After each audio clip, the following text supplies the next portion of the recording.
बोक्सीले पहिल्यै खान्छ अरे।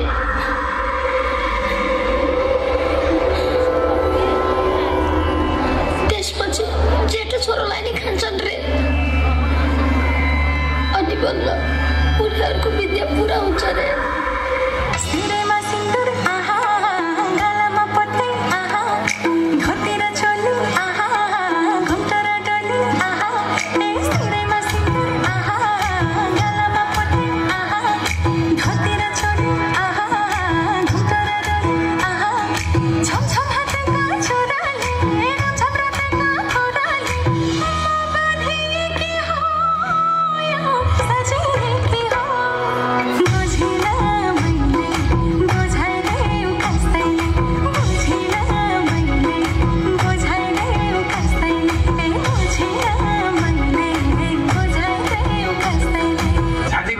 हाम्रो गाउँको पिपल बोर्डमा एउटा बोक्सी आएर बसेको रहेछ। त्यसले त्यो आफ्नो गढ बनाएको छ। त्यो आएकोदेखि गाउँमा विभिन्न किसिमका बिरामीहरू देखा परेका छन्। कुरो त्यसो रहेछ। त्यो बोक्सीले पुरै गाउँ खान थालिसकेको छ। ल हिँड्नुहोस्, म आज त्यसलाई भगाएर काट्छु।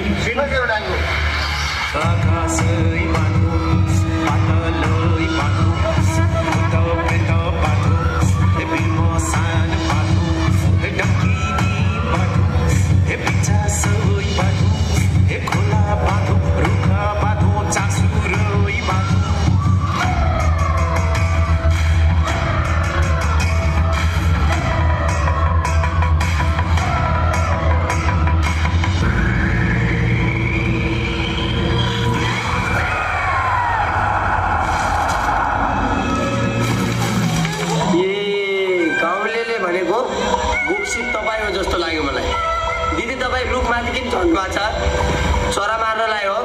तल आउनु न एकछिन, हल्का कुरा गरौँ के।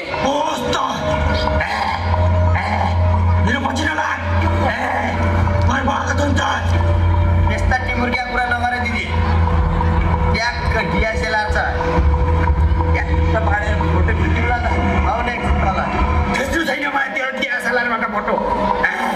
बोक्सी डिएसएलआरबाट फोटो खिच्यो भने म देख्दैन। धेरै चुडिया कुरा नगर दिदी। म एउटा राइटर हो के, तिम्रो बारेमा जीवनी लेख्न आएको। धेरै चुडिया कुरा नगर। तल आऊ, मलाई थाहा छ तिमी बोक्सी होइन भने। म बोक्सी होइन रे? के म बोक्सी होइन?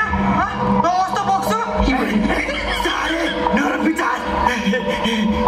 तँलाई पनि यही चाहियो होला होइन?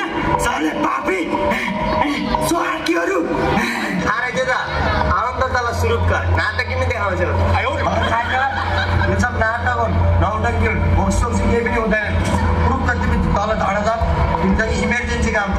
इमर्जेन्सीमा त आउनु पर्यो त, अरू बेला नआएको। गाउँलेहरू आइसके। तँ हाम्रो गयो।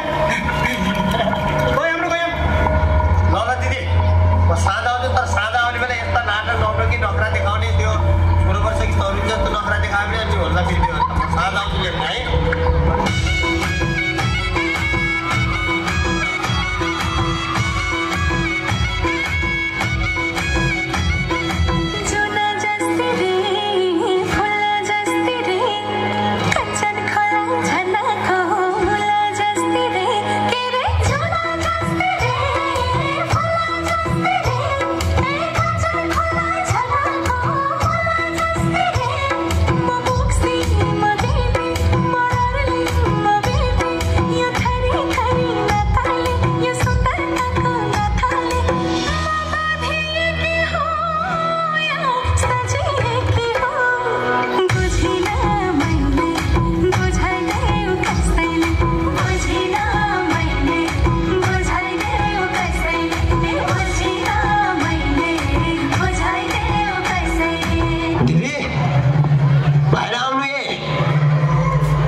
मुकुटा त म यस्तै पुण्य थियो पाएले भेइन भन्नु के म छु त दिदी। कहाँ हुनुहुन्छ?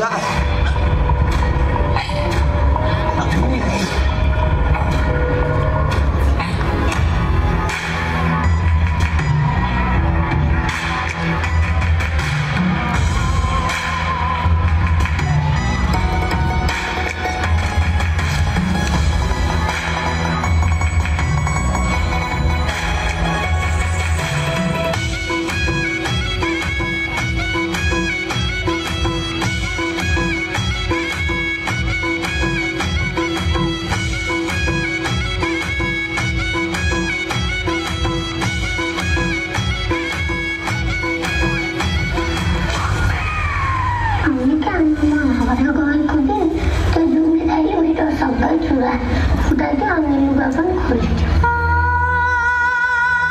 आमा बाबाले पनि तपाईँले त्यस्तै गरी माया गर्नुहुन्छ। बोक्सी त कल्पनामा मात्र हुन्छ अरे अनि मामु बोक्सी त यो संसारमा छँदै छैन अरे।